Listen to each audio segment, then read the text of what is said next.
Lockdown का इतिहास इंसानों के साथ बहुत पुराना रहा है। और क्या लॉकडाउन सच में जान बचा सकता है या ये सब फालतू के काम हो रहे हैं?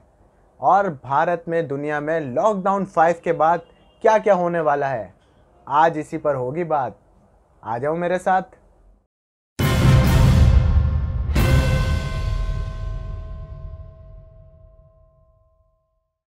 तो शुरुआत में देखिए, लॉकडाउन का मतलब क्या होता है। देखिए, लॉकडाउन का मतलब होता है तालाबंदी, यानी देश को ताला लगाकर बंद कर देना। वही, ना कोई आ सके ना कोई जा सके। और एक और बात बता दूं आपको कि जब महामारी फैलती है ना, जब भी लॉकडाउन नहीं लगाया जाता। जब कोई आतंकवादी हमला होता है या कोई केमिकल प्रॉब्लम होती है, साइंटिफिक प्रॉब्लम होती है, तो भी लॉकडाउन का इस्तेमाल किया जाता है। अब बात करते हैं आइसोलेशन और क्वारंटाइन के बारे में। देखिए, इसका मतलब होता है किसी को आइसोलेट कर देना, यानी अगर कोई शख्स बीमार है ना, तो उसको औरों के संपर्क में ना आने देना। अब आप सोचिए कि इसकी शुरुआत कहाँ से हुई थी। इसकी शुरुआत हुई थी यूरोप से, जहाँ दो महामारियाँ फैली थी। एक द प्लेग ऑफ जस्टिनियन, जो कि 600 एडी में फैली थी, और दूसरी द ब्लैक डेथ, जो कि 1340 में फैली थी। इसके बाद कई पश्चिमी देशों ने मिलकर क्वारंटाइन बनाना शुरू कर दिए थे, यही कुछ 15वीं शताब्दी 15 सेंचुरी में। इसके बाद आता है द ग्रेट लंदन प्लेग। पहले एक बात बताइए, आप लोगों को प्लेग का मतलब पता है ना? नहीं पता? कोई बात नहीं, डोंट फिकर, आई एम इधर। प्लेग का मतलब होता है जब कोई बीमारी बहुत कम समय में बहुत बड़े एरिया में फैल जाती है और बहुत सारी जानें ले लेती है, उसे प्लेग कहा जाता है। तो जो लंदन का ग्रेट प्लेग, जो कि 1665 1665 में हुआ था, और फ्रांस में मार्सिलिस आउटब्रेक 1720 यानी 1720 में हुई थी, उसके बाद दुनिया भर की अलग अलग सरकारों ने आइसोलेशन को अपनाना शुरू कर दिया था, ताकि लोगों की जानें बचाई जा सकें।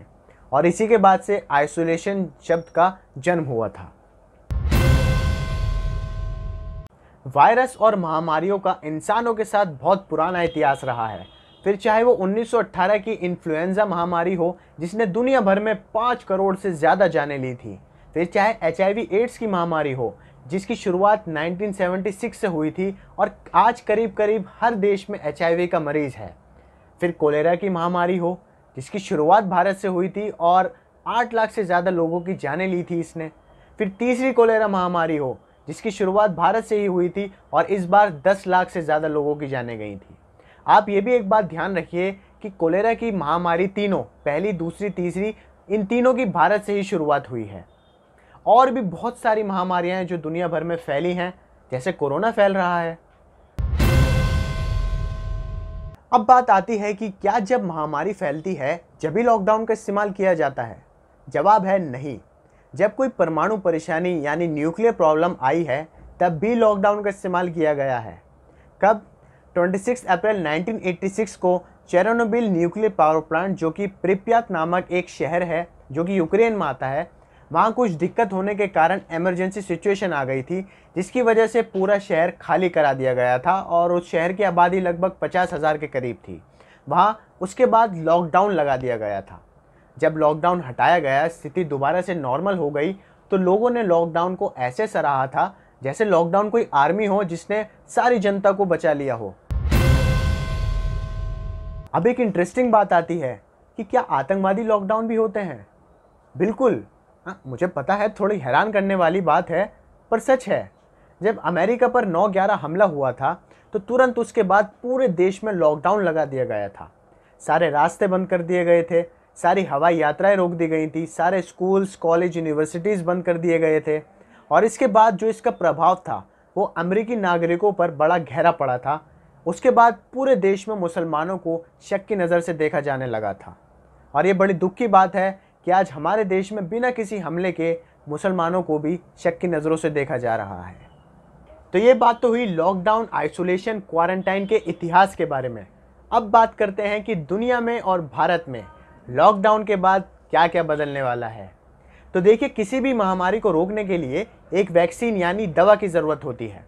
और कोरोना के मामले में एक्सपर्ट्स का ये कहना है, ये दावा है कि इसकी वैक्सीन बनने में लगभग 2 साल का वक्त लग सकता है। नहीं नहीं नहीं नहीं, पर डरिए मत आप लोग। ना ही इतने साल तक कोई लॉकडाउन लगाया जा सकता है, ना ही आपको घरों में कैद किया जा सकता है। देखिए होता क्या है कि धीरे धीरे महामारी का जो असर है वो खुद ब खुद कम होने लगता है, मतलब केसेस अपने आप कम होने लगते हैं।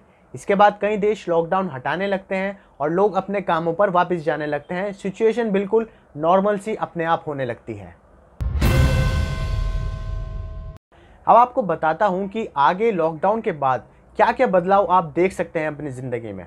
देखिए हो सकता है कि आपको एडवांस रोबोट्स देखने को मिले जो बिना आपकी मदद के आपके आसपास की जगहों को साफ करें, सैनिटाइज करें। हो सकता है आपको शॉपिंग मॉल, जिम्स जाने में डर लगे जब तक वैक्सीन तैयार ना हो। हो सकता है जो बड़ी बड़ी दुकानें हैं, ग्रॉसरी स्टोर्स हैं, वो ये फैसला कर लें कि दुकान में एक वक्त पर कुछ ही लोगों को एंट्री दी जाएगी, बाकी लोगों को दुकान के बाहर लाइन बनाकर गैप में खड़ा होना पड़ेगा। दुकान के अंदर भी फिजिकल डिस्टेंसिंग का पालन करना ज़रूरी होगा और ये हो सकता है एक कानून भी बना दिया जाए। आप लोगों को आगे हैंडशेक्स, हाथ मिलाना, गले मिलना बंद करना होगा, क्योंकि कोविड के फैलने का ये एक बहुत बड़ा कारण है।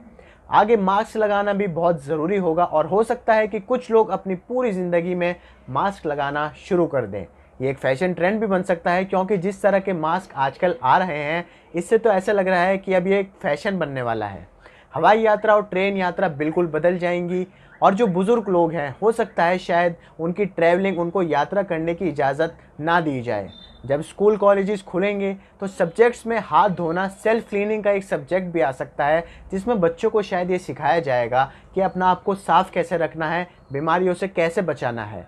जो वर्क फ्रॉम होम एम्प्लॉयज़ आज लॉकडाउन में काम कर रहे हैं, हो सकता है आप परमानेंट अब वर्क फ्रॉम होम ही करें, क्योंकि ये भी खबर है कि कई बड़ी सारी कंपनीज़ ये बात कर रही हैं कि अब कुछ लोगों को, कुछ एम्प्लॉयज़ को वर्क फ्रॉम होम करा दिया जाए, उन्हें ऑफिस आने की कोई ज़रूरत ही नहीं है।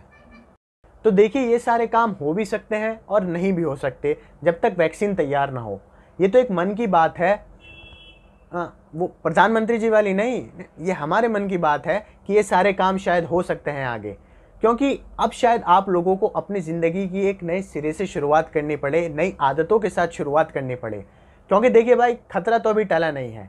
हो सकता है कोरोना की दूसरी वेव आ जाए जिसमें केसेस और तेज़ी से ज़्यादा बढ़ने लगे, पर इसे टाला भी जा सकता है अगर सारे देश के नागरिक जिम्मेदार बने, अपना ख्याल रखें, सरकार के आदेशों का पालन करें, अपने आप को बीमारी से बचा कर रखें, क्योंकि कहते हैं ना, जान है तो जहान है। नमस्कार।